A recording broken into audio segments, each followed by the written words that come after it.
बहुत समय पहले की बात है। एक घने जंगल में बीच में एक तांत्रिक अपनी कुटिया में रहता था। वह तांत्रिक अपनी शक्तियों से सभी को हैरान करता, लेकिन उसका सबसे बड़ा रहस्य था एक सुंदर कन्या, जिसे उसने अपने जादू के बल पर बंदरिया बना दिया था। तांत्रिक के पास दो जादुई कलश थे। एक कलश में पानी था, जो किसी भी जीव को किसी भी रूप में बदल सकता था। जब तांत्रिक इस जल को कन्या पर छिड़कता, तो वह एक बंदरिया बन जाती। एक दिन के समय उसे बंदरिया के रूप में रखा जाता था, लेकिन रात के समय जब तांत्रिक वापस अपनी कुटिया में लौटता, वह फिर से उसे सुंदर कन्या बना देता। यह सिलसिला लंबे समय तक चलता रहा। बेचारी कन्या की स्थिति यह थी कि यदि वह दिन के समय बंदरिया बनकर भागने की कोशिश करती, तो वह हमेशा के लिए बंदरिया ही बन जाती। वह सिर्फ रात में ही अपने असली रूप में वापस आती, जब तांत्रिक उसे फिर से कन्या बना देता। समय बीतता गया। एक दिन राजा विक्रमादित्य शिकार की तलाश में जंगल में पहुंचे। उनका घोड़ा थोड़ा प्यासा था, तो वह एक पुराने कुएं तक पहुंचे, जो तांत्रिक की कुटिया के पास था। राजा ने देखा कि एक पेड़ की शाखा पर एक अजीब सी बंदरिया बैठी है। बंदरिया की हरकतें सामान्य नहीं थी, वह जैसे राजा से कुछ कहना चाहती हो। राजा ने सोचा कि यह बंदरिया कुछ खास है। उन्होंने जंगल में रुकने का निश्चय किया, घोड़े को छिपा दिया और खुद पेड़ की आड़ में छुपकर बैठ गए। रात का समय आया तो राजा ने देखा कि तांत्रिक कुटिया में आता है और बंदरिया को अपने पास बुलाता है। राजा ने यह देखा कि तांत्रिक ने बंदरिया पर जादुई जल छिड़का और वह एक सुंदर कन्या में बदल गई। वह दृश्य देखकर राजा हैरान रह गया। वह कन्या जो दिन में बंदरिया बन जाती थी, अब फिर से अपने असली रूप में वापस आ गई। राजा विक्रमादित्य ने यह दृश्य देखा और पूरी घटना का रहस्य जानने के लिए कुटिया के अंदर जाने का मन बनाया, लेकिन एक पल के लिए उसने सोचा और वहां रुक गए ताकि अधिक जानकारी प्राप्त कर सके। राजा विक्रमादित्य ने उस रात कुटिया के बाहर छिपकर सब कुछ देख लिया। कैसे एक तांत्रिक हर रात बंदरिया को जल छिड़ककर एक अप्सरा सी सुंदर कन्या में बदल देता और फिर अपने भोग के लिए उसे भीतर ले जाता। राजा का खून खौल उठा। एक स्त्री को युद्ध में पशु और रात में साधन बनाकर रखा जाए, यह अधर्म है। पर वे जान चुके थे कि तांत्रिक के पास जादुई शक्ति है और बिना योजना के जाना खतरे से खाली नहीं। राजा ने पास ही एक साधु का भेष धारण किया और सुबह होते ही कुटिया के समीप प्रकट हुए। तांत्रिक राजा को पहचान ना सका। साधु भेषधारी राजा को देखकर बोला, आओ योगी, मेरी कुटिया में पधारो।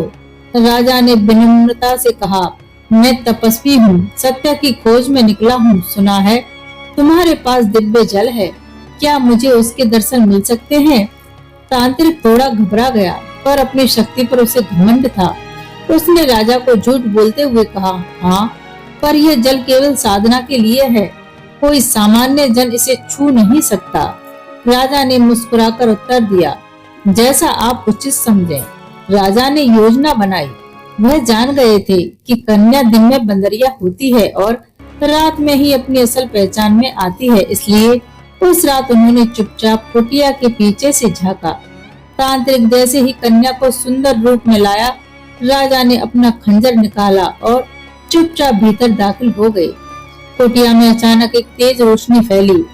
तांत्रिक चौंक पड़ा। कौन? राजा विक्रमादित्य। राजा ने गर्जना की, धोखेबाज, तूने एक अबला नारी को बंदरिया बनाकर रखा है, आज तेरे पाप का अंत होगा। तांत्रिक हंसा, राजा हो मगर मूर्ख हो, मेरा जादू अमर है। इस जल के बिना ये कन्या फिर से बंदरिया बन जाएगी, हमेशा के लिए। तांत्रिक ने बाएं कलश की ओर हाथ बढ़ाया, लेकिन झपाक, राजा ने तलवार से उसका हाथ ही काट दिया। तांत्रिक दर्द से चीख पड़ा। राजा ने झटपटाकर दाएं कलश का जल उठाया और कन्या पर छिड़क दिया। कन्या की आंखें खुली और वह पूरी तरह होश में आ गई। वह कांप रही थी, मगर राजा को देख उसकी आंखों में आशा जागी। तांत्रिक ने अंतिम बार अपने काले मंत्र से माला करने की कोशिश की, लेकिन कन्या ने खुद आगे बढ़कर तांत्रिक के बचे हुए कलश को उससे ऊपर फेंक दिया। तांत्रिक की चीखों से जंगल गूंज उठा और अगले ही पल वो एक काले बंदर में बदल गया और जैसे ही वह भागा, राजा ने तीर से उसकी छाती भेद दी। तांत्रिक वहीं ढेर हो गया। सुबह की पहली किरण के साथ राजा विक्रमादित्य उस कन्या को अपने साथ महल ले गए। पूरे नगर ने उसका स्वागत किया। उसकी पहचान किसी अप्सरा जैसी सुंदर थी, लेकिन अब वह एक स्वतंत्र नारी थी। राजा ने उसे अपना सम्मान दिया और उसके साथ न्याय किया। राजा ने तांत्रिक की कुटिया को जलवा दिया और जंगल को उसी पापी की छाया से मुक्त कर दिया। कुछ महीने बाद राजा विक्रमादित्य अपने राजमहल में शासन कर रहे थे। वह उस कन्या अब रानी सुंदरी का पूरा सम्मान करते थे। राज्य में सुख शांति थी, लेकिन एक रात सुंदरी के सपने में वही तांत्रिक आया, मगर इस बार एक सर्प के रूप में। उसने पुकारते हुए कहा, मेरा अंत तूने नहीं किया, विक्रमादित्य ने किया है और मेरी आत्मा अब काल सर्प में बसी है और मैं वापस आ रहा हूँ अब पूरे राज्य से बदला लेने। सुबह उठते ही रानी सुंदरी भय से कांप रही थी। राजा ने तुरंत नगर के सभी विद्वानों और तांत्रिकों को बुलाया। एक वृद्ध ब्राह्मण ने कहा, महाराज, वह तांत्रिक केवल शरीर से मरा था, उसकी आत्मा अब काल सर्प बन चुकी है। अगर उसे रोका ना गया तो पूरा उच्चैन राज्य अंधकार में डूब जाएगा। वह काले ग्रहों की शक्ति से जन्म लेने वाला नाग प्रेत बन गया है। राजा ने तलवार उठाई। मुझे बताओ, उसे कहाँ खोजूं? ब्राह्मण बोला। जहाँ तांत्रिक की कुटिया थी वहाँ अब मृतसर नाम की झील बन चुकी है। उस झील की गहराई में ही काल सर्प का निवास है, लेकिन सावधान, वहां जाना मृत्यु को आमंत्रण देना है। राजा विक्रमादित्य ने अपनी सेना को साथ ले जाने से इनकार कर दिया। उन्होंने कहा, यह युद्ध मेरा है, क्योंकि यह पाप मैंने अपनी आंखों से देखा और न्याय भी मुझे ही पूरा करना है।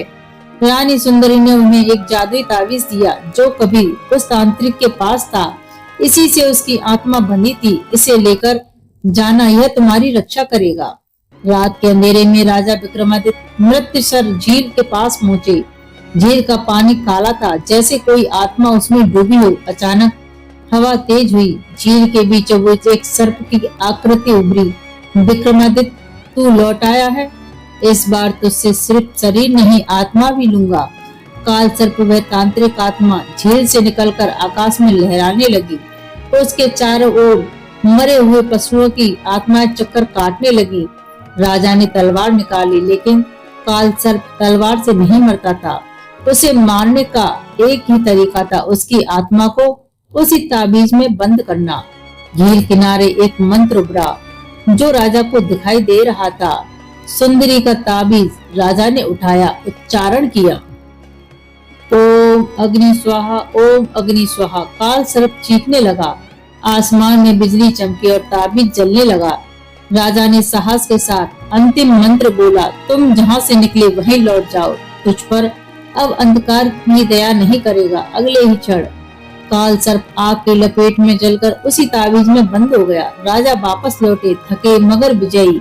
झील अब शुद्ध हो चुकी थी। जंगल फिर से हरा भरा होने लगा। राजमहल में रानी सुंदरी ने उन्हें देखकर भगवान को धन्यवाद दिया। अब ना कोई तांत्रिक, ना कोई भय। पर यह भी स्पष्ट हो गया था, जहाँ अंधकार होगा वहाँ न्याय के लिए कोई ना कोई राजा जरूर उठेगा। दोस्तों, इस कहानी का अगला भाग देखने के लिए आप हमें कमेंट करें और बताएं आपको कहानी कैसी लगी। अगर अच्छी लगी हो तो वीडियो को लाइक, चैनल को सब्सक्राइब करना ना भूलें और बेल आइकन को दबाना ना भूलें, जिससे अगली आने वाली कहानी आपसे मिस ना हो। धन्यवाद।